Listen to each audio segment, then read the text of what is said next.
Good evening, ladies and gentlemen. Welcome to the latest episode of Financial Insights, where we discuss the stock market and what you at home can do to get the most out of your portfolio. I'm Alyssa, and this is my partner Wei Xuan. Tonight, we have an intriguing story that explores the relationship between cryptocurrency prices and traditional investment assets. I'm sure many of you have heard the term crypto before, and perhaps have heard of the shattering returns some individuals have made investing in it, but maybe you're hesitant and not sure where to begin. I'm joined with MGT6203 Team 122, who are developing a unique model regarding this very topic. Let's dive right in. Thank you for having me, Alyssa. I'm Mackenzie, and I have my two teammates here with me today, Serafina and Lee. As you mentioned, my team's investigation revolves around the captivating world of crypto and their performance compared to the S&P 500 and gold, which are long-standing stable investment options.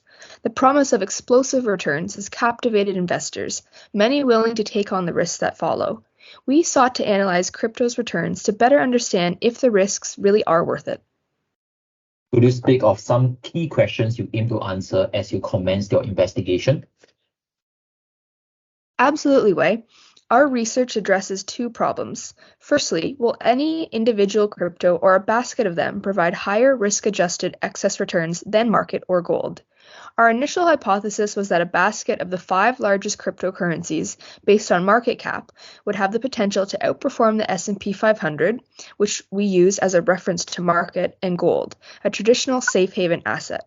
Secondly, can we predict the price of cryptocurrencies? We believe that cryptocurrencies would be strongly correlated with the S&P 500 and gold. Based on the correlation determined, we could then use various forecasting methods to predict cryptocurrency prices.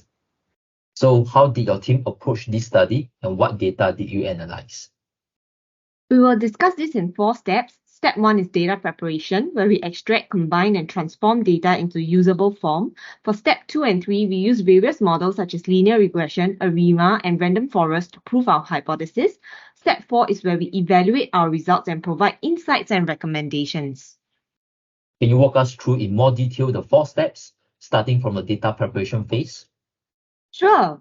We first collected data from Tingo API for cryptocurrency market data, the S&P 500 index data, and gold prices. For the 3-month T-bills, which were used as the risk-free rate, the dataset was from Federal Reserve Bank of St. Louis' website. To test hypothesis 1, a new variable was created to reflect simple returns and aggregate into monthly frequency. We also created 10 portfolios of cryptocurrencies with varying rates and calculated each portfolio's simple returns. We then subtracted the simple returns of the cryptocurrencies, gold, and market with the risk-free rate to find the excess returns. I'm curious to know what other data preparation was done. Could you share more on what was done for hypothesis 2 and 3? For hypothesis 2, where we test the correlation between crypto, the S&P 500, and gold, we merged the above data sets, focusing on the daily closing prices of each asset. To ensure continuity in the data, missing values were filled using a forward filling method. The variables are the prices of each asset. To test for hypothesis 3, the dataset was split into a training set, which included all data before May 25, 2023, and a test set, which consisted of data 7 days from this date onwards. For XGBoost and random forest, gold data was removed, and we created 5-time lags for each crypto and the S&P 500. The test predictors, which is titled X-test, data consists of the last 5 days of forecast with the same key independent variables. The test target, Y-test, consists of the last 7 with the same dependent variable. Thanks for sharing the data preparation steps to conduct such analysis. With the data prepared, what were the next steps in the study? Once the data was ready, we utilized linear regression models to evaluate the performance of cryptocurrencies against the S&P 500, employing metrics such as Jensen's alpha and beta. Let's take a quick look at the metrics and please explain your findings to us. Against the S&P 500, portfolios 2 and 8 have positive Jensen's alphas, meaning that they have outperformed the market after adjusting for their risk. Based on the value of beta, cryptocurrencies are riskier than the market. There seems to be some correlation between the excess returns of cryptos and the market. Lastly, portfolio 2, which consists of only Ethereum, was found to be the best performer and possesses the highest correlation to the market. We can see that the cumulative returns of the market and gold pale in comparison with portfolios 2 and 8. How about against gold? Unfortunately, we're unable to comment on if any of the portfolios are riskier than gold based solely on our results, as none of them had statistically significant modified alphas and betas. That's interesting that we can't predict cryptocurrencies well based on gold prices. Could we then say that gold and cryptocurrencies are possibly not correlated? Yes, definitely. While we observe that cryptocurrencies have a strong positive correlation with each other and with the S&P 500, all our portfolios had surprisingly very weak correlations with gold. Therefore, we have excluded gold as a variable for predicting crypto prices later on in our analysis. Could you also walk us through analysis too? Analysis 2 focused on ARIMA modeling and forecasting. 6 ARIMA models were used to analyze 5 cryptocurrencies and the S&P 500 index. ACF revealed trends in all assets confirmed by the ADF test for non-stationarity and random walk behavior. The auto-ARIMA function was employed considering optimal lambda values from Box-Cox transformation to derive the best ARIMA models for each asset. The residual independence was assessed using the Young-Box test. Forecasts were generated using the forecast function and evaluated for accuracy by comparing with the actual prices using the accuracy function.